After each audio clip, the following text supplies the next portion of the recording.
जी बिल्कुल, वो 1 minute reel maximum हाँ कैपेसिटी है उसकी ना, टाइप है। वो 20 सेकंड, 25 सेकंड, 30 सेकंड्स, तो अटेंशन स्पैन बहुत थोड़ा हो गया है।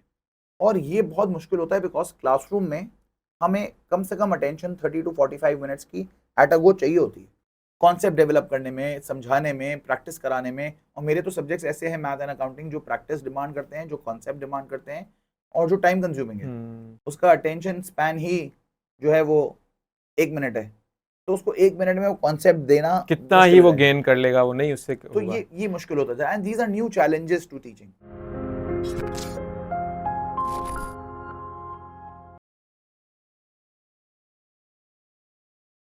Assalamualaikum Khawateen wa Hazrat, this is Thought on Tape and I am Zaid Kundan. It's another podcast with one of the very prestigious and a respectable guest, Ahmed Saya. Who is Ahmed Saya? Ahmed Saya is a winner of world most dedicated award from prestigious university, which is Cambridge University Press in 2019.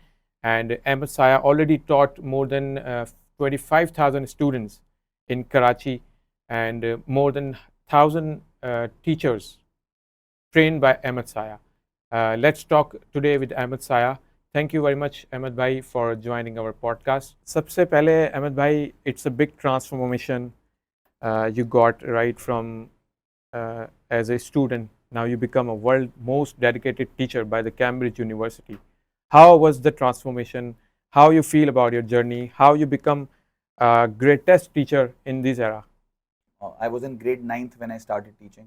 O levels किया, फिर A levels किया, फिर eventually chartered accountancy करी You and become CA, ACCA किया। ACCA. जी। And वो करते करते जो है वो साथ साथ पढ़ाता रहा, पढ़ाता रहा, पढ़ाता रहा। बस ये पैशन बन गया एंड एक थॉट प्रोसेस डेवलप हो गया कि अगर मैं इस मुल्क में चेंज लाना चाहता हूँ, चीज़ों को बेहतर करना चाहता हूँ, तो मैं अकेले नहीं कर सकता। मैं चेंज एजेंट बन सकता हूँ बीइंग अ टीचर, मैं रोल मॉडल बन सकता हूँ बीइंग अ टीचर, और मैं अपने साथ बहुत सारे स्टूडेंट्स को लेके एक चेंज प्रोसेस लेकर आ सकता हूँ। तो इसने मुझे बहुत मोटिवेशन दी, इस थॉट प्रोसेस ने, कि एक तो teaching is a responsibility, it is not a job. अंबिया का काम है। Exactly, a noble a, profession. जी बिल्कुल। And it is one profession that gives birth to all other professions.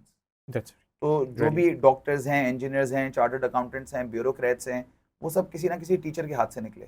ऐसा ही है। तो अगर एक टीचर अच्छे माइंडसेट के साथ, इस नियत के साथ बच्चों पे काम करे कि वो उनकी जहन साजी करेंगे, उनको डायरेक्शन दिखाएंगे, उनकी कैरेक्टर बिल्डिंग करेंगे, उनको एथिकल मॉरल बूस्ट देंगे, उनको पेट्रियाटिक बनाएंगे, उनको सही गलत की तमीज़ सिखाएंगे, तो इवेंचुअली वो अ, एक बेहतर नेशन डेवलप कर सकेंगे। इस थॉट प्रोसेस के साथ पढ़ाना शुरू किया और एक नेवर एंडिंग जर्नी बन गई। और the best part about being a teacher is you are not teacher in class, you are teacher always.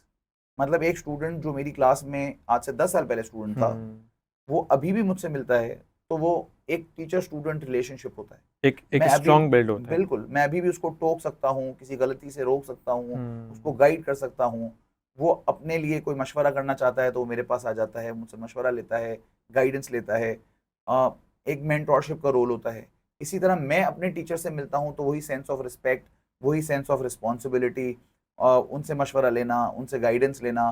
तो ये एक ऐसा रेसिप्रोकल बिहेवियर होता है जो नेवर एंडिंग होता है। इसमें कोई बिजनेस नहीं है, इसमें कोई बिजनेस डील नहीं प्रॉफिट होती, नहीं है, तो ऑफ बिल्कुल। कोर्स ये एक बहुत रिस्पेक्टेबल रिलेशनशिप होता है। बिल्कुल, और इसमें अच्छी बात ये होती है कि आपको अपना नज़र आ रहा होता है कि मैं कुछ बेहतरी की तरफ गाइडेंस दे रहा हूँ। उस बच्चे को फ़ील हो रहा होता है कि मैं मशवरा लूँगा तो मुझे मुखलिस मशवरा मिलेगा, और वो बहुत सुकून से फिर हम्म। फ़ैसला कर सकता है। तो ये बहुत सारी चीज़ें ऑटोमैटिकली अटैच हो जाती हैं टीचिंग के साथ, और मज़ा अलग है। मतलब आपको एक इतना सेंस ऑफ रिलीफ मिल रहा होता है पढ़ाते हुए, या एक सेंस ऑफ प्राइड मिल रहा होता है कि आप कुछ अच्छा काम कर रहे हैं। यू आर सर्विंग समवन जी, एंड यू आर तो वो ऑलवेज सर्विंग उसका सम। उसका मज़ा ही अलग है। That's very nice. तो बस इसी तरह ये जर्नी चलती है। It's from 20 2000। Year 2000, yes. So almost 24 years हो गए यू हैं आर पढ़ाते वेरी मच पढ़ाते। Competent in mathematics, right? And आपकी बुक भी है, ऑफिशियल बुक, जो कि कैम्ब्रिज यूनिवर्सिटी में official as a official author, Ahmed Saya mathematics. तो ये बुक आपने कब वो की, कंपाइल की? अच्छा, ये बुक का प्रोसेस काफ़ी सालों का है। मतलब कोई गालिबन 2 से 3 साल का प्रोसेस था जिसमें इस बुक को लिखा गया, उसको ड्राफ्ट किया गया, उसमें अमेंडमेंट्स करी गई, एडिटिंग करी गई। 2025 में नया सिलेबस मैथ का चेंजेस के साथ लॉन्च हो रहा है और ये अब उस सिलेबस की ऑफिशियल किताब है। सो अब अल्हम्दुलिल्लाह दुनिया भर में जहाँ जहाँ ओ लेवल मैथ पढ़ाई जाती है वहाँ वहाँ ये ऑफिशियल किताब है। Oh that's very nice. मतलब हज़ारों नहीं लाखों बच्चों ने ये बुक जो है वो आपकी बुक से गाइड लेके एग्ज़ाम देना है, जी ऐसे ही है ना? इंशाल्लाह ऐसा ही और है। ये कब तक एक बुक आपकी जो है वो लाइव रहेगी? जब तक सिलेबस रिवाइज नहीं होता दोबारा। सो ओके, जब तक there is no other revision in the syllabus, this is the official book. Okay that's very nice. अच्छा अहमद भाई, आपने जब टीचिंग स्टार्ट की तब से ही आपने मैथ पढ़ाना शुरू किया या आप और कोर्सेज़ भी पढ़ाते रहे? अच्छा, मैं अभी तक मैथ और अकाउंटिंग पढ़ाता हूँ। I teach math and accounting both for O and A levels. तो मैं अभी तक मैथ अकाउंटिंग दोनों पढ़ाता हूँ। हाँ, इनिशियली जब पढ़ाना शुरू किया हुँ, तब मैं सारे सब्जेक्ट्स पढ़ाता था। इकोनॉमिक्स भी पढ़ाता था, अ, इसके अलावा बिजनेस स्टडीज़ भी पढ़ा लेता था। तो वो सारे सब्जेक्ट्स जो लिंक्ड हैं मैथ के साथ या अकाउंटिंग के साथ, वो सारे ही पढ़ाता था। बट इवेंचुअली वो शुरू के बिल्कुल साल थे, 2-3 सालों में ही आई डिसाइडेड दैट वो फिगर आउट हो गया कि कि आपकी मेरा मेरी स्पेशलिटी जो है वो कोर जो है वो मैथ एंड अकाउंटिंग है। मैथ्स की तरफ चली गई and then you ultimately wrote a new book too. अच्छा, टीचिंग का जो आपका एक्सपीरियंस है, I want to know about जो टीचिंग की आपकी बैड एक्सपीरियंसेस या गुड एक्सपीरियंसेस, जैसे कि आपने हाईलाइट में बताया ही, तो उसमें से मुझे कुछ बताएं कि टीचिंग पे ही आप कायम रहे, टीचिंग पे ही आगे चल रहे हैं, किसी बिजनेस की तरफ नहीं गए, किसी और उसमें नहीं गए। व्हाई देखें, दिस इज सो? मैंने आपको बताया ना कि मेरे लिए एक पैशन है मुझे पढ़ाना। मैंने जब शुरू किया तो मैंने रियलाइज़ कर लिया दिस इज़ माय कॉलिंग। मतलब आपको पता है कि चार्टर्ड अकाउंटेंसी करने के बाद there are lots of job opportunities. Exactly. But मुझे ऐसा लगा कि जो मज़ा पढ़ाने में है वो किसी और काम में नहीं है। देखिए, 2 चीज़ें होती हैं, एक होती है विलिंगनेस, एक होती है एबिलिटी। मैं किस काम को करने में विलिंग हूँ और किस काम को करने में एबल हूँ। हम्म। टीचिंग में मुझे ऐसा लगा कि मैं विलिंग भी हूँ पढ़ाने में और मेरे अंदर वो एबिलिटी भी अल्लाह ताला की तरफ से है कि मैं पढ़ा सकता हूँ। तो जहाँ पे विलिंगनेस एंड एबिलिटी मैच हो सिंक्रोनाइज जाए करती है, मैच हो जाती है, वो पॉइंट होता है जहाँ पे आप सक्सेसफुल हो जाते और आप हैं। बेस्ट डिलीवर करते जहाँ हैं। जी, वहाँ पे आपको आपको मज़ा आ रहा होता है काम करने में। और जब आपको मज़ा आ रहा होता है तो आप काम थोड़ी ना कर रहे होते हैं, आप तो मज़े कर रहे होते हैं। हम्म। तो बस ये होता है। और आप थकते भी नहीं है, और उसको ज़्यादा इंजॉय करते हैं। बिल्कुल बिल्कुल, उसका एक अलग ही मज़ा होता है, उस क्लासरूम का इन्वायरमेंट ही अलग है। तो मुझे ऐसा लगता है कि मेरी एबिलिटी बीइंग एन जो अकाउंटिंग से रिलेटेड फील्ड्स हैं है, लेकिन मेरी विलिंगनेस उस तरफ नहीं है। ठीक है, या मेरी विलिंगनेस है कि मैं स्पोर्ट्स में जाऊं, बट शायद मेरी एबिलिटी उस तरह की नहीं है। हम्म। तो कोई भी ऐसी चीज़ जो विलिंगनेस एंड एबिलिटी में से किसी भी एक चीज़ में कम और दूसरी चीज़ में ज़्यादा होगी, आप उसमें बहुत कामयाब नहीं होंगे। जहाँ पे आपकी विलिंगनेस एंड एबिलिटी सिंक्रोनाइज करी, मैच करी, वो आपके लिए बेस्ट करियर पाथवे बन जाता है। तो अब गुड एक्सपीरियंसेस, बैड एक्सपीरियंसेस हर काम में होते हैं। हम्म। जब आपका स्टूडेंट परफॉर्म कर रहा होता है, आपको बहुत अच्छा लगता है। जब स्टूडेंट आपको पता है कि वो परफॉर्म करने की एबिलिटी रखता है, लेकिन वो केयरलेस है या वो कोशिश नहीं कर रहा, वो एफर्ट्स नहीं डाल रहा, वो बहुत ज़्यादा अडिक्टेड टू सोशल मीडिया हो गया है, टाइम ज़ाया कर रहा है, देन वो बुरा लगता है। जब आपको नज़र आ रहा होता है ना कि आपका बच्चा सलाहियत रखने के बावजूद डिप्राइव हो रहा है किसी चीज़ से, hmm. Then you feel bad about it. You feel शायद मैं कोई और एफर्ट कर लूँ, किसी और तरीके से उसको समझा दूँ, थोड़ा डांट के समझा दूँ, थोड़ा प्यार से समझा दूँ, उसको रेप्रिमांड करूँ, उसको मोटिवेट करूँ, उसको झिझोरूँ हम्म। कि भाई तुम्हारा फ्यूचर है, तुम्हारा करियर है, तुम्हारी ज़िंदगी है। मैं तो एक छोटा सा रोल प्ले कर रहा हूँ तुम्हें डायरेक्शन दिखाने में।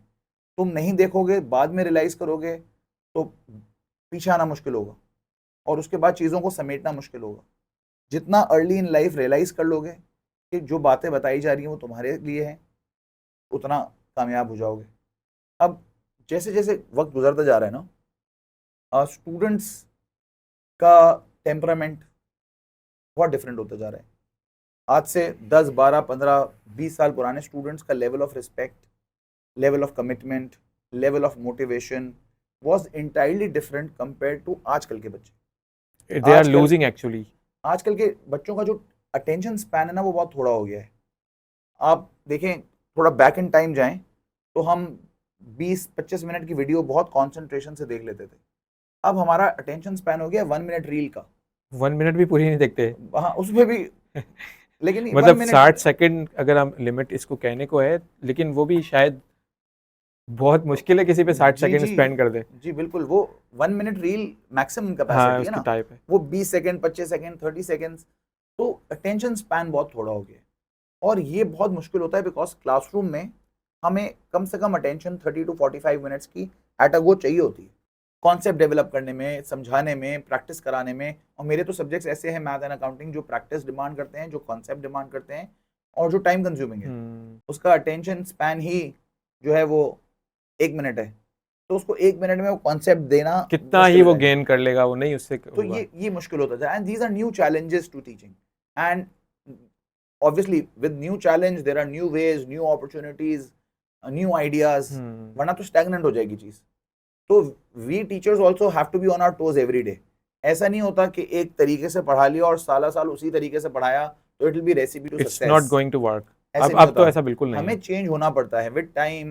देखिए आहिस्ता आहिस्ता करिकुलम भी चेंज हो रहा है, चीजें डेवलप होती जा रही हैं। पोस्ट कोविड अगर हमें बोला जाता बच्चे घर पे बैठ के क्लासेस लेंगे, तो it was not thought of. Cellphones classes में नॉट अलाउड थे, अब क्लासेस ही सेलफोन में आ गई हैं। तो that's a shift, that's a change process. अब जब बच्चे के हाथ में फोन होगा या लैपटॉप पे, कंप्यूटर पे वो क्लास ले रहा होगा, तो साथ में डिस्ट्रैक्शंस भी अटैच्ड हैं। मतलब वो पढ़ रहा है, पढ़ते पढ़ते नोटिफिकेशन आ गई, नोटिफिकेशन चलते आ रहे हैं। जैसे ही नोटिफिकेशन आई अब उसका दिमाग उस पढ़ाई से हटके ये आ गया कि क्या मैसेज है, किस चीज़ का मैसेज है, क्यों मैसेज है। फिर ऑब्वियसली वो शायद थोड़ी देर तक तो वो उसको बर्दाश्त कर ले, उसके बाद वो बोलेगा चलो जाके देख लूँ। देखेगा ही। वो देखेगा, वो उस पर कॉमेंट करेगा, वो दूसरा मैसेज देखेगा। उसमें अगर वो सेलफोन पे आधा घंटा डेडिकेटेड टाइम पढ़ने के लिए उसने निकाला था, तो मुझे लगता है वो 5, 7 या 10 मिनट से ज़्यादा नहीं पढ़ पाता। 20 मिनट उसमें वो कहीं ना कहीं इधर उधर भटक जाता है, बिकॉज वो नोटिफिकेशन आएगी और वो डेफिनेटली देखेगा किसकी कॉल है, किसका मैसेज है, क्या जवाब होगा, या मैंने जो सवाल पूछा था उसका क्या जवाब उसने दिया होगा। दिमाग तो पढ़ाई से हट गया ना। तो ये प्रॉब्लम्स हैं, तो अब उसके नए आउटकम्स भी हैं, नई चीज़ें भी हैं। तो pre Covid and post Covid भी चीज़ों में बहुत फर्क हो गया।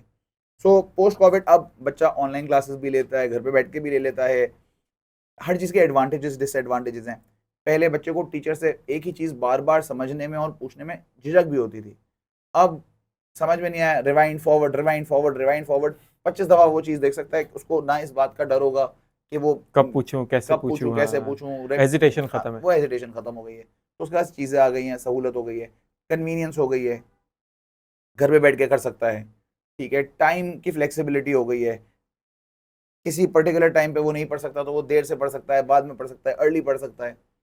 फिर ट्रांसपोर्टेशन कॉस्ट बच गई है। आप वर्चुअल कहीं चीजें वर्चुअली वर्चुअल ज्यादा चीज़ें हो हो गई रही है। हैं तो वो उसको आने और जाने का, इसी तरह फिजिकल टाइम भी सेव बिल्कुल हो रहा है। जिस तरह वर्क जितने फ्रॉम होम हो गया, स्टडी अपॉर्चुनिटीज फ्रॉम हैं, होम भी हो गया। बिल्कुल ऐसे जितनी अपॉर्चुनिटीज बन रही हैं, जितनी कन्वीनियंस बढ़ रही है, उतनी उसी तरह बिसाइड्स चैलेंजेस भी उसी तरह बढ़ रहे जी हैं, जी, जैसे कि आपने चैलेंजेस भी मेंशन हैं, और किया। चैलेंजेस को आउटकम करने के लिए हर दफ़ा कोई नई अपॉर्चुनिटी क्रिएट करनी पड़ती है, नया स्टाइल अडॉप्ट करना पड़ता है। फिर उस नए स्टाइल के भी प्रोज एंड कॉन्स होते हैं। वो उस टाइम पता कोई लगते हैं जब। बहुत अच्छे से चीज़ें निकल जाती हैं, कोई चीज़ें बैकफायर भी कर जाती हैं। कभी आप कुछ बहुत स्टूडेंट्स के लिए सोच के बनाते हैं, स्टूडेंट्स को लगता है कि ये तो आपने कुछ भी ये अच्छा क्या नहीं है, हमें किया। समझ नहीं आया। और कभी आपको लगता है यार ओके काम हुआ, और बच्चे बोलते हैं वाओ इससे अच्छा तो कभी समझ में नहीं आया था। तो these are all the things that are we teachers are constantly facing, and I think that is keeping the spark in us alive. वरना तो वो स्टैग्नेंट हो जाएगा, अगर एक ही तरीके से एक ही तरह से काम करते रहें, एक ही एग्जाम्पल देते रहें, एक ही चीज करते रहें, हम भी बोर हो जाएंगे, बच्चे भी बोर हो जाएंगे। So all these changes keeps us on our toes, and we try and thrive for those small things that will make students comfortable in our class, will make the lesson valuable, will help them gain a good grade, and will help them become better human beings, better citizens। तो हमें core याद रखना है कि हमारा काम जो है ना वो सिर्फ सिलेबस कंप्लीट करना नहीं है या कोर्स कंप्लीट करना नहीं है। Syllabus completion, course completion is part and parcel of our responsibility, but our bigger responsibility is तरबिया ऑफ द स्टूडेंट्स। ये जो बच्चे हैं, आज की नस्ल है, उसकी तरबियत करना भी हम टीचर्स की जिम्मेदारी है। तो अगर हम वो तरबियत नहीं करेंगे, हम उनको डायरेक्शन नहीं प्रोवाइड करेंगे, हम उनको सही गलत की तमीज़ नहीं सिखाएंगे, तो हमने एक पार्ट जो करिकुलम वाला है वो तो कर लिया, ऑफिशियल पार्ट है वो तो हो ही जाना है। जी, लेकिन जो टीचर का जो अंबिया वाला काम है, जो अंबिया की सुन्नत है, जो उनकी तरबियत करना है, उनको सही गलत की तमीज़ दिखाना है, उनको डायरेक्ट करना है, वो काम रह जाएगा, जो ज़्यादा ज़रूरी काम है। That's really very तो हमें nice. अपने लेसन प्लानिंग, अपनी करिकुलम डेवलपमेंट ऐसे करनी है कि हम पढ़ा भी रहे हों और हैंड इन हैंड तरबियत हो रही हो। हम ये ना सोचें कि तरबियती सेशन अलग होगा, वो पढ़ाते पढ़ाते ही होगा। हम वो मिक्स पढ़ाएं ऑफ उस बोथ है. तरीके से कि हमें देख के वो सीखे सारी अच्छी बातें, सारे अच्छे मामलात। तो वो और भी हमसे सीख रहा होता है, हर वक्त सीख रहा होता है। हम झूठ बोलेंगे, वो भी झूठ बोलना सीखेगा। हम गलत बयानी करेंगे, वो भी गलत बयानी करना जो आप सीखेगा। एक्सपीरियंस करवाएंगे वही वो करेगा. बिल्कुल। तो हम उसके लिए रोल मॉडल हैं। तो हमें मेक श्योर करना है कि हम काम ऐसे करें कि वो इम्प्रेस भी हो नाउ इट और वो बिकम्स अ सीखे भी। मोर, अब ये ज़्यादा बड़ी जिम्मेदारी बन जाती है जब आप एज यू मेंशन कि तरबिया, ये तो बहुत बड़ी रिस्पॉन्सिबिलिटी है. बिल्कुल। एंड देखें ना, बहुत सारे लोग टीचिंग फील्ड में एंटर हो रहे हैं, हम्म. तो हम सारे जो टीचर्स हैं वो हम सबकी जिम्मेदारी है। तो वो नए बच्चे जो अब टीचर बन रहे हैं, they should know their role and responsibility. सिर्फ एंड कोर्स खत्म क्लैरिटी करवा, हो इस बारे में जी उनको कि बिल्कुल क्या करना क्लैरिटी क्या है. हो। देखिए, you can either be a teacher by chance, by choice और बाय सर्कमस्टांसेस। हम्म.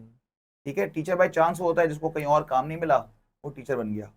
टीचर बाय सर्कमस्टांसेस वो होते हैं कि हालात ने टीचर बना दिया। क्योंकि जैसे फॉर एग्जांपल कोई ऐसा शख्स है जो जॉब मार्केट में गया, उसको नहीं सेटल हो सका, इवेंचुअली उसको कुछ और करने को नहीं मिला तो वो टीचर बन गया।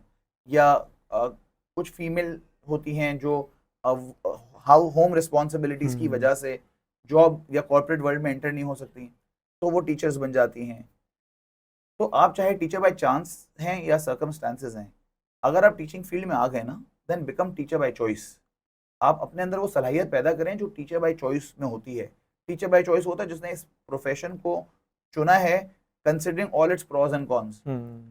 आपका आपका it's not a 9 to 5 job, exactly. It's a morning to never throughout the ending show. Job. हाँ बिल्कुल. ठीक है, बच्चा आपको देर से मैसेज करेगा, रात में मैसेज करेगा, आपको सवालात पूछेगा, कभी अपने प्रॉब्लम शेयर करेगा, कभी क्लास के बाद के टाइम पे आपसे कुछ मशवरा लेगा। तो आप इसको ये तो नहीं बोल सकते नहीं class time is over, I am sorry. ऐसा नहीं होता। Class time is over but I have to be there for the child. या मैं उसको बोलूँगा अच्छा immediately face to face help नहीं कर सक रहा, मैसेज कर दो, कॉल कर लो, या वो कभी बहुत ज़्यादा मुश्किल में होगा तो आपको मैसेज करेगा, तो you have to be there, you have to respond. So teaching is a big responsibility. Alright. बहुत अच्छा आपने दो तीन चीज़ें हाईलाइट की जिसमें एबिलिटी, विलिंगनेस एंड द तरबिया point which is important for everyone, and you highlight the importance as well. जो स्पेसिफिकली मुझे बात क्लिक हुई, यू मेंशन के synchronization of the ability and willingness. जब इन दोनों का इंटरसेक्शन हो जाता है या इनकी सिंक हो जाती है तो अब नेवर एंडिंग रिजल्ट्स हैं. ऐसे ही है. तो अब मैं ये जानना चाह रहा हूँ कि ये चीज़ कब होगी और एक इंडिविजुअल को कैसे फील होगी कि मेरी एबिलिटी और मेरी विलिंगनेस यहाँ पे मैच हो रही है. How you feel, how you come across with this? अच्छा देखिए, इसके दो तीन तरीके होते हैं। पहला तो सेल्फ एक्सप्लोरेशन प्रोसेस होता है, तलाश खुद। ऑलराइट. ठीक है, a journey to self discovery. आपने स्टूडेंट लाइफ में इस सोचना है कि आपको क्या करना है जिंदगी में, एंड सेल्फिश होकर नहीं सोचना, अपने बारे में सिर्फ नहीं सोचना, सेल्फलेस होकर सोचना है कि मैं अपनी जात से औरों को कैसे फायदा पहुंचा सकता हूं और उसमें मुझे भी क्या फायदा हो सकता है। So it has to be self a- discovery is compiled of all things. जी जी जी, आपने सोचना है, पॉन्डर करना है, आपने रियलाइज करना है कि मैं क्यों हूँ यहाँ पे, अल्लाह ताला ने मुझे इस दुनिया में किस मकसद से भेजा है, मैं किस तरीके से लोगों की मदद कर सकता हूँ, मेरे अंदर ऐसी कौन सी सलाहियत है जिससे मैं लोगों की मदद कर सकता हूँ, मैं अपनी फैमिली की कैसे मदद कर सकता हूँ, मैं अपनी मदद कैसे कर सकता हूँ, how can I become a better version of my self. क्योंकि मेरा कंपटीशन तो किसी से नहीं है सिवाय अपने आप से। Exactly. If I am better than my self, मैं सक्सेसफुल हूँ।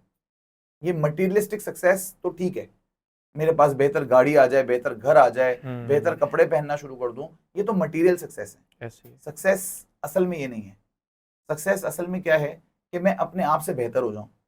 अगर कल तक कोई नमाज नहीं पढ़ता था वो आज से नमाज पढ़ना शुरू हो जाए, वो सक्सेसफुल है। कल तक वो झूठ बोलता था आज से झूठ बोलना बंद कर दे, वो सक्सेसफुल है। कल तक उसको जिंदगी का मकसद नहीं पता था, आज उसको जिंदगी का मकसद समझ में आ गया है, वो सक्सेसफुल है। कल तक वो बड़ों की नाफरमानी करता था, आज से फरमाबरदारी कर रहा है, वो सक्सेस है। वो कल तक पढ़ाई में अच्छा नहीं था, आज से पढ़ाई में अच्छा, सक्सेस है। छोटे छोटे बेबी स्टेप्स होते हैं सक्सेस के। तो अगर कोई शख्स वो छोटे छोटे बेबी स्टेप्स लेके सक्सेसफुल होने की कोशिश कर रहा है तो वो सक्सेसफुल है। ये नहीं है कि जब उसके पास वो सब कुछ हासिल हो जाएगा तो वो सक्सेसफुल होगा, ऐसा नहीं होता। बेबी स्टेप्स लेने, every time you become a better version of yourself.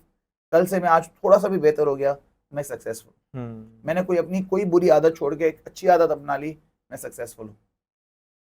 तो यही प्रोसेस होता है सेल्फ एक्सप्लोरेशन का, कि आप अपने आप को जांचते हैं कि मेरे अंदर ऐसी कौन सी सलाहियत है जो अल्लाह ताला ने मुझे दूसरों से बेहतर बनाई है। कोई ड्राइंग में बहुत अच्छा है, कोई मैथ में बहुत अच्छा है, कोई लिखने में बहुत अच्छा है, कोई पोइट्री में अच्छा है, कोई कुकिंग में अच्छा है, कोई बातें करने में बहुत अच्छा है। पहले तो अपनी सलाहियत को आइडेंटिफाई करें, आइडेंटिफाई योर एबिलिटी। सही। उसके बाद अपनी विलिंगनेस को आइडेंटिफाई करें। अगर फॉर एग्जाम्पल किसी को क्रिकेट खेलने का शौक है तो उसकी विलिंगनेस है, क्या वो उस लेवल की खेल सकता है कि वो इंटरनेशनल क्रिकेटर बन जाए? तो उसकी एबिलिटी है। उसकी विलिंगनेस है कि मैं फुटबॉलर बन जाऊं, उसके अंदर फुटबॉलर बनने की एबिलिटी नहीं है, तो वो सक्सेसफुल नहीं होगा। उसको पता है मैं बहुत अच्छी फुटबॉल खेलता हूँ, मेरे अंदर एबिलिटी है, लेकिन मेरी विलिंगनेस नहीं है कि मैं उसको सारी जिंदगी खेलता रहूं। एज अ पार्ट टाइम तो मैं खेलूंगा, अपने बाकी मामलात के साथ साथ तो मैं इसको करूंगा, लेकिन मैं हैंड इन हैंड उसको अपना करियर बना लूं पाथवे, उसके लिए मेरे पास विलिंगनेस भी होनी चाहिए और एबिलिटी भी होनी चाहिए। ये मुझे सेल्फ एक्सप्लोरेशन प्रोसेस से पता चलेगा। दूसरा सेल्फ एक्सप्लोरेशन का प्रोसेस में विलिंगनेस एंड एबिलिटी आइडेंटिफाई करने का तरीका होता है, एक चीज कहलाती है साइकोमेट्रिक टेस्टिंग।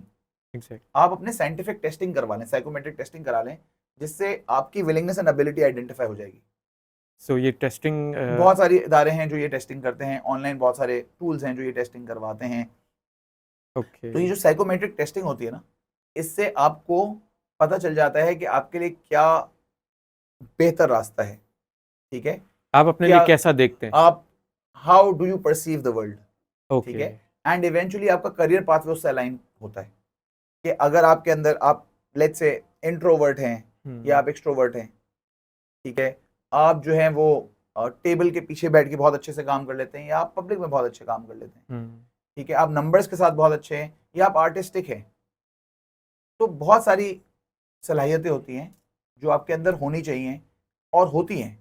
अब उन सलाहियतों का सही इस्तेमाल आपको सक्सेस की तरफ ले जाएगा। और हर बच्चा डिफरेंट है, एवरीवन हैज अ पोटेंशियल, हर बंदे की डिफरेंट आइडियोसिंक्रेसी है, हर बंदे की अपनी स्ट्रेंथ्स हैं, वीकनेसेस हैं, इंक्लिनेशंस हैं, एबिलिटीज हैं, और हर बंदा दूसरे बंदे से बहुत मुख्तलिफ है। तो जब हर बंदा दूसरे बंदे से बहुत मुख्तलिफ है तो हम ये नहीं बोल सकते कि जो इसने किया मैं भी वही करूंगा तो मैं हमेशा सक्सेसफुल होऊंगा। ऐसा हो सकता है कि आप दोनों बहुत पर्सनैलिटी मैचेस हों और आप दोनों एक जैसे काम करें और दोनों सक्सेसफुल हो जाएं, लेकिन बहुत बार ऐसा होगा कि आप जब किसी को बिल्कुल फॉलो करेंगे तो आप सेकंड बेस्ट होंगे।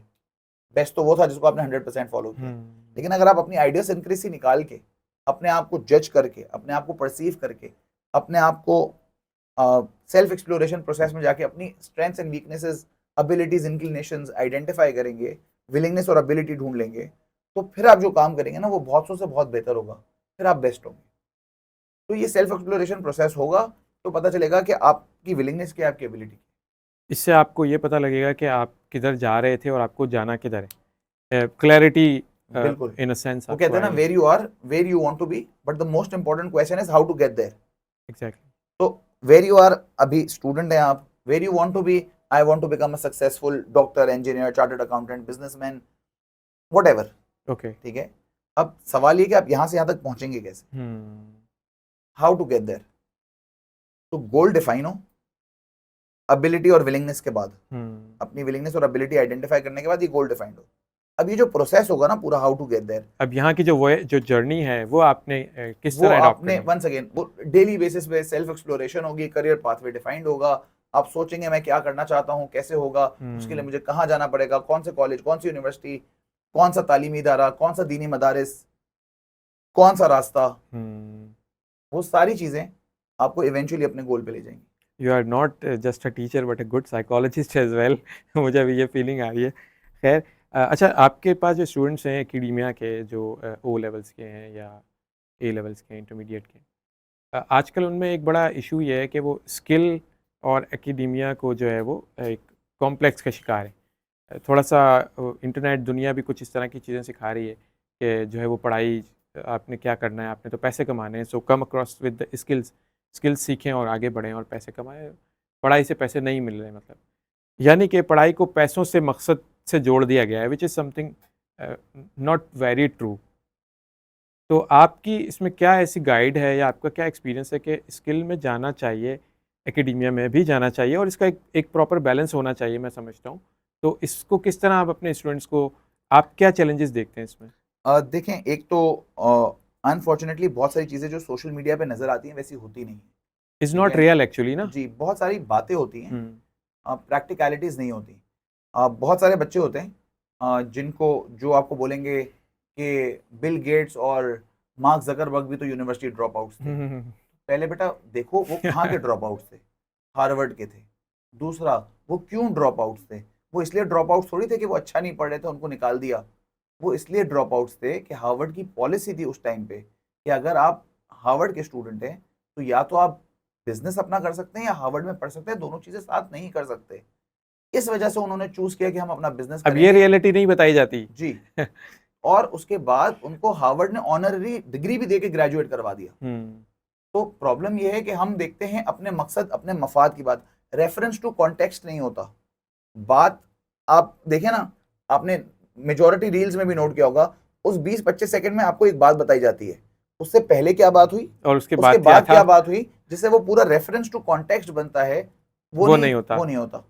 ठीक है, आपने अभी हम कॉन्वर्सेशन कर रहे हैं, हुँ। उसमें अगर मैंने बोल दिया कोई भी एक सेंटेंस के बीच में, फॉर एग्जाम्पल कि ग्रेड इंपॉर्टेंट नहीं है, हुँ। तो वो सिर्फ ग्रेड इंपॉर्टेंट नहीं है इतनी से वो टुकड़े को, कॉन्टेक्स्ट लेस उसको ले लिया जाएगा इतने से और टुकड़े को निकाल दो और बोल दो और उसको वायरल कर दो और बोलो कि भाई अहमद साया ने बोला ग्रेड आर नॉट इंपॉर्टेंट, तो उसकी बात ही अलग हो जाएगी। ठीक है, और अगर आप पूरा कॉन्टेक्स्ट देखें तो हो सकता है मैं ये बोल रहा हूं कि ग्रेड्स इंपॉर्टेंट हैं, लेकिन ग्रेड्स आपको हर वक्त डिफाइन नहीं करते। हुँ। ठीक है, पढ़ाई बहुत इंपॉर्टेंट है, पढ़ाई के बगैर गुजारा नहीं है, लेकिन एट टाइम्स ऐसा भी होता है कि आप कम पढ़ें और आप बहुत सारी स्किल्स ले लें तो आपके लिए वो अच्छा हो सकता है, but it's a mix and match that you need to go about. तो मेरे हिसाब से डिग्री इज वेरी इंपॉर्टेंट, हुँ। लेनी चाहिए। Skills are also very important, वो भी लेना चाहिए। तो दोनों में से क्या लें? नहीं, ऐसे चॉइस नहीं है। चॉइस नहीं है, ठीक है, exactly, these two things are not substitutes of each to other, each other. They are complementary products of each other. तो आप डिग्री लें और उस डिग्री को लेते लेते आप स्किल्स भी लें, हुँ। सो दैट आप स्किलफुल भी हों और आपके पास कुछ बात करने के लिए डिग्री भी हो। देखिए, आप स्किलफुल हैं लेकिन आपके पास डिग्री नहीं है तो आप जो बात करेंगे वो वसूख से नहीं कर सकते, हुँ। क्योंकि you do not have that banking. ठीक है, लेकिन अगर आप स्किलफुल हैं और आपने डिग्री भी ली हुई है तो आपके काम में भी जान है, आपकी बात में भी वजन है। ठीक है, ऐसे ही तो है। जो यूनिवर्सिटी क्वालिफिकेशंस आजकल हो गई है ना, हुँ। अगर तो वो महदूद हैं बुक तक, बुकिश नॉलेज तक, तो वो रिडंडेंट हो गई हैं। आपको प्रैक्टिकल एक्सपोजर देना है बच्चे को। So the university education should not be only bookish, it has to be a practical solution to your problems. तो बच्चा जब यूनिवर्सिटी में जाए तो यूनिवर्सिटी जाके सिर्फ किताबें ना पढ़े, उसका प्रैक्टिकल एक्सपोजर हो उसके पास, उसके पास स्किल्स भी हों। ठीक है, अब आईटी वैसे ही बहुत ज्यादा चीजों में है, एंड पोस्ट कोविड जब जितना ज्यादा आईटी का यूज हो गया है, plus artificial intelligence is something which has become unavoidable. ठीक है, तो आपने आर्टिफिशियल इंटेलिजेंस, आपने साइबर सिक्योरिटी, आपने रोबोटिक्स, आपने सारी स्किल सीखी, बट आपने कोई ना कोई डिग्री भी ली और उस डिग्री के अंदर उस स्किल को एम्बेड किया। आपका जो भी प्रोफेशन है, आप फॉर एग्जाम्पल कोई भी काम करते हैं, कोई भी चीज बेचते हैं, छोटी से छोटी चीज बेचते हैं, आप उसको with the help of technology scalability दे सकते हैं। ठीक है, अब आप चाहें तो आप एक मोहल्ले में एक दुकान खोल लें और आप उस दुकान को ऑनलाइन ले जाके ग्लोबल बना दें, स्टोर ये फ्रंट बना आपकी लें, चॉइस है। ऐसे ही है। ठीक है, आप कोई भी काम करते हो, आप गाय बकरे बेचते हैं हुँ। और आप गाय बकरे एक जगह पे आपने अपना कैटल फार्म लगाया हुआ है, और अगर आप उसकी स्केलेबिलिटी चाहते हैं तो आप बिल्कुल उसको इंटरनेट पे ले आए, वर्चुअल पे ले जाएँ। वर्चुअल ले आए, तो आप तो पूरी दुनिया में पहुंच गए। हम्म, लोगों को तकलीफ हो रही है कहीं जाने में, आपने उसको वो सहूलत प्रोवाइड करी हुई है कि आप घर बैठे चीजें खरीद सकते हैं। वीडियो में आपने और पिक्चर्स में उनको आपने पिक्चर से, वीडियो से, बस उसमें फिर आपने ये दयानतदारी करनी है कि आपने क्लेम कुछ और किया, डिलीवर कुछ और किया, तो आप वन ऑफ एडवांटेज अब तो यहाँ ले पे लेंगे। एक चैलेंज आपके लिए आ गया। वन ऑफ एडवांटेज तो आप ले लेंगे हम्म, कि आपने बोला कि यार मैंने दिखाई ये, भेजी कुछ और, ठीक है, पहली दफा आपने पैसे कमा लिए, उसके बाद दोबारा वो बंदा रिपीट कस्टमर नहीं होगा। बिल्कुल। आप बोलें कुछ और, डिलीवर कुछ और करें, आप तस्वीर किसी और चीज़ की दिखाएं, आपको जब वो चीज़ पहुंचे तो आपको लगे ये तो वो चीज़ थी ही नहीं, ठीक है। आप या तो उसको बहुत क्लैरिटी के साथ फीचर्स डिफाइन करे हुए हों, ताकि कोई अगर उस चीज़ को देख रहा है तो उसको पता है कि मुझे मिलेगा भी वो जो मैंने ऑर्डर किया है, दो नंबर ही नहीं हो। तो अभी ये देखिए, ये चैलेंजेस हैं, आप कितने एथिकल हैं उस पर डिपेंड करता है। तो once again, being a teacher, मेरा काम है मैं एथिक्स बच्चों को बताऊं कि बेटा आपने मेक श्योर करना है कि आपने जो कमिट किया है वो आप डिलीवर करें। ये नहीं हो सकता कि आप कमिट करें कुछ और जब आप डिलीवर करें तो लोग बोले मैं तो कुछ और समझा अंडर था, कमिटेड हो। हाँ, आप अंडर कमिट करके ओवर डिलीवर करें, ये बेहतर अप्रोच है। ओवर कमिट करके अंडर अंडर डिलीवर डिलीवर ना ना करें, करें। ये बहुत ज़रूरी है। That's very nice. अच्छा अहमद भाई, आपने मेंशन किया कि तरबिया is all about the ethical training and the तरबियत एक्चुअली फ्रॉम द प्रॉफिट सल्लल्लाहु अलैहि वसल्लम। तो इसमें हम देखते हैं आज की तरबिया को हम अभी थोड़ा साइड में करते हैं। जो आज की तरबिया या जो आज का सेटअप है, विच is a very materialistic and very commercial, everyone becomes a graduate, तालीम हासिल कर लेता है और and go with following the profits and following the money, material होने की वजह से ना, यही माइंडसेट है अल्टीमेटली। या तो वो एक बड़ा बिजनेस बना के पैसे बनाने में लग जाता है, या तो फिर वो एक कॉरपोरेट में जाके एक कॉरपोरेट स्लेव बन जाता है और अपनी सैलरी पे डिपेंड करना शुरू हो जाता है। जब बात आती है तरबिया की, जो कि आपने मेंशन किया, मैं उसको ऐड करूँगा, तो यहाँ पे individual who is doing a business और जॉब, वो इस चीज़ को भूल जाता है कि मुझे मेरी तरबिया क्या है, मुझे क्या करना चाहिए एक्चुअली, और मैं कर क्या रहा हूँ। या तो कॉरपोरेट स्लेव बन गया या वो प्रॉफिट के पीछे बिजनेस बनाने में लग गया, विच इज़ अ सैड और dark side of our society. मैं अगर इसमें कुछ गलत कह रहा हूँ तो प्लीज़ करेक्ट मी। आप सही बोल रहे हैं, लेकिन द प्रॉब्लम इज अगर आप जॉब भी कर रहे हैं तो वहां पे भी आप एथिकल प्रैक्टिसेस अडॉप्ट कर सकते हैं ना। जी, आप बिजनेस कर रहे हैं उसमें आप ethical practices it's adopt our करें, चॉइस ना ये तो एक्चुअली। हमारी चॉइस है। आपको लग रहा है कि जिस ऑर्गेनाइजेशन में आप काम कर रहे हैं वो ऑर्गेनाइजेशन एथिकल नहीं है, कस्टमर्स को धोखा देती है, आप छोड़ दें, आपको जिद तो नहीं करी किसी ने, लेकिन आप ये सोचते रहें कि अगर मैंने छोड़ दी तो मेरा घर कैसे चलेगा। तो आपका घर आपकी जॉब तो नहीं चला रही, आपका घर तो अल्लाह चला रहा है, वो आपको ऐसे ही दूसरी है। जॉब भी दिला देगा, उससे बेहतर जॉब दिला देगा। अगर आपने इसलिए सैक्रिफाइस किया है कि वो अनएथिकल प्रैक्टिस थी, तो आपको डेफिनेटली उससे बेहतर मिलेगा। मकाफाते अमल है दुनिया, कारमा what comes around goes around. आप एग्जैक्टली। किसी के साथ अच्छा करें या अच्छी नीयत से कोई काम करें, तो अगर डायरेक्टली वो बंदा आपके साथ अच्छा नहीं भी करेगा तो 10,000 और लोग आपके साथ इतना अच्छा कर लेंगे, आपको अंदाजा भी नहीं होगा। नियतों पे फैसले होते हैं, मेरा तो फर्म बिलीफ है। आपकी नीयत अच्छी है तो God rewards you in miraculous ways, you have no idea how he rewards you. आपको अंदाजा भी नहीं होता कि आपको कहाँ से कोई चीज़ मिल जाती है, आपने कभी सोचा भी नहीं होता। तो ये वो खास बात है जो एथिकल प्रैक्टिसेस की है। बट अगर आप एक्चुअली वी आर, सॉरी आपकी बात इंटरप्ट कर रहा हूँ, actually we are in this current world, हम लोग जो है ना अपना कैंपस खो चुके हैं शायद। हम उस तरफ आते ही नहीं है, हमारी इंक्लिनेशन है ही उस तरफ, मतलब मटीरियलिस्टिक लाइफ की तरफ। जबकि हमारे को जो लाइफ दी गई है वो समथिंग एल्स। देखिए, ये तो हमारी चॉइस है ना, we need to make rational choices. Exactly. अगर मेरे पास दो रास्ते हैं और मैं गलत रास्ते को चुन रहा हूँ ये सोचते हुए कि मैं इस रास्ते पे चलूँगा तो मुझे शायद बेटर ज़िंदगी गुजार सकूँगा वर्ल्डली, तो ऐसा ज़रूरी नहीं है। रिज़्क़ बक़द्रे मुक़द्दर है, आपको वही मिलेगा जो आपके नसीब का है। आप गलत रास्ते पे जाएंगे तो वो हलाल नहीं रहेगा, सही रास्ते पे चलेंगे तो उतना ही मिलेगा लेकिन वो हलाल होके मिलेगा, तो उसमें सुकून होगा, उसमें बरकत होगी। लेकिन अगर हराम मीन से कोई चीज़ करी है, अनएथिकल प्रैक्टिसेस से कोई चीज़ करी है, किसी का हक मार दिया है, किसी को उसका ड्यू शेयर नहीं दिया, उसको उसकी ड्यू रिस्पेक्ट नहीं दी, उसको उसका ड्यू क्रेडिट नहीं दिया, तो आपने तो अनएथिकल प्रैक्टिस करी। और फिर आपको कहीं ना कहीं उसकी वजह से जिल्लत उठानी पड़ेगी। अच्छा अहमद भाई, आपकी टीचिंग की जो फील्ड है इसमें जब आप आए तो यकीनन कहीं से आपकी भी कोई इंस्पिरेशन होगी, आपके अपने कोई टीचर्स होंगे। सो कोई आपके ऐसे टीचर्स जिनको आप बिल्कुल वो मैं तो हमेशा बोलता हूँ कि if I am awarded as world's most dedicated teacher then my teachers are epitome of dedication. मतलब मुझे तो डेडिकेशन उन्होंने सिखाई है, मुझे तो मेरा हाथ पकड़ के चलना तो उन्होंने सिखाया है, मुझे रास्ता तो उन्होंने दिखाया और उन्होंने ही मोटिवेट किया तो मैं टीचर बन सका। So my teachers are definitely the role models for me.